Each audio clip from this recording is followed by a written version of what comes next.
Welcome to the journey, a different kind of storybook.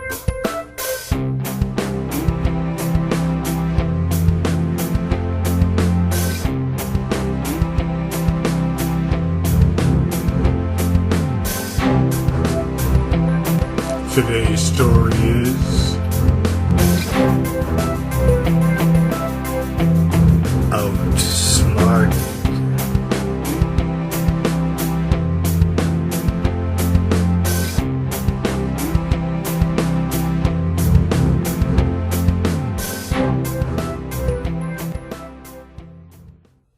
Welcome to the journey, a different kind of storybook. Today's story is Outsmarted. So please, make yourself comfortable and see if you see yourself or someone you know or love in the story. Once upon a time, a long, long time ago, there lived a people of great strength. They had a great mixture of men and women, boys and girls, young and old. At one time, this tribe was slaves in an evil empire, but they had a strong belief in their creator and faith in their leader, who led them to their freedom. Their culture also appreciated and gave the highest respect to their elders. They knew that there was a wealth of knowledge and wisdom inside of them. They relished them so much that the tribe members would consult the elders before any major decision was made concerning the tribe's welfare. One beautiful morning, the members of the tribe were celebrating the dawning of a new day. They were singing and dancing and enjoying the fellowship of one another. The older folks were telling stories to the children, and the parents, well, they were making love to one another with their eyes. It was a wonderful day in the valley. Suddenly, there came a low, rumbling sound off in the distance. As the sound grew louder, the elders yelled to the tribe to hurry for shelter. They knew the approaching sound was not going to be good. The women took the children and the elderly into their homes, while the men took up arms. Then the sound took form before their eyes. It was a massive, invading army. It stretched across as far as the eye could see. The men of the tribe were brave, but were greatly outnumbered, and they knew it. A battle ensued, men fought and died. And soon it was all over. The elder of the tribe's name was Sasom, and it was believed that he had close fellowship with their creator. After the tribesmen had been defeated, the leader of the invaders came forward. His name was Nomad. He was a giant of a man, and he was ruthless. As Nomad sat proudly upon his horse, out of the stench of death, the crying of the women and their tears, appears Sasom. Sasom tried to sue for peace, but Nomad was having no part of it. His intention was to kill, rob, and destroy the village, so he ordered his troops to round up all the surviving young men and take them into slavery. He also ordered that all of the young women be taken back to his palace. The rest were to be killed. In a calm but stern voice, Sasom uttered a challenge to Nomad.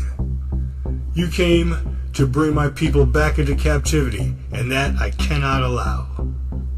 Nomad smiled and asked Sasom what he planned on doing about it. Sasom smiled back and told Nomad that though he had strength of body, that he had strength of spirit, and that he had no fear. Nomad said to Sasom, "I've heard that you have favor with your creator. Do you expect him to rescue you?"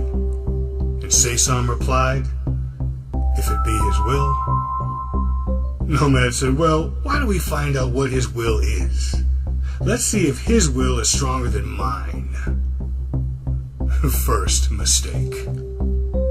Yes, let's. Nomad, do we need an audience? What do you propose? Well, we have a much more private area at the west end of the village. Let's go there.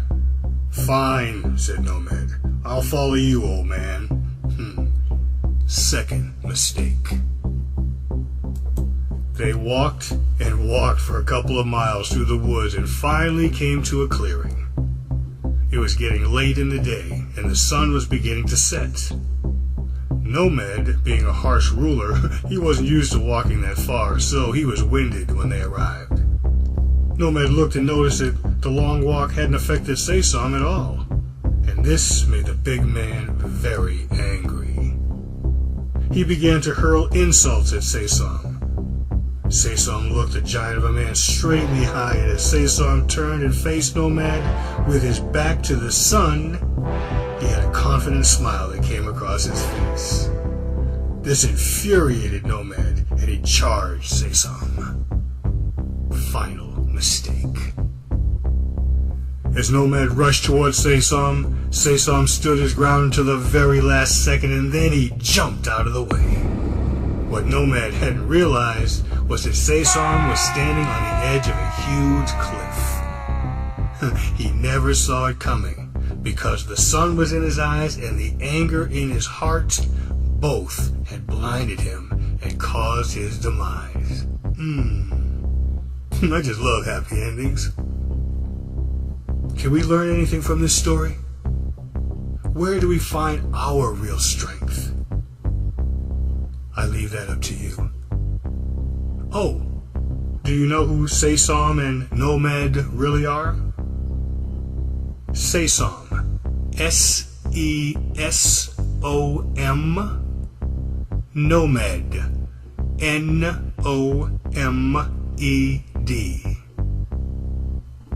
Just spell their names backwards. Never give up.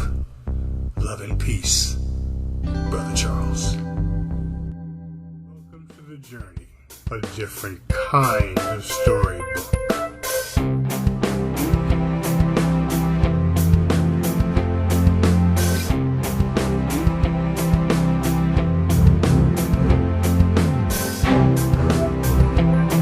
Today's story is Outsmarted.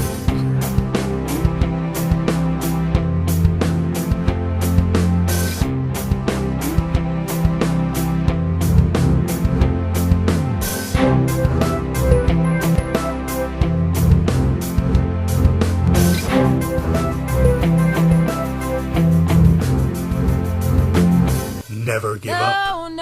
Love and peace. Brother Charles.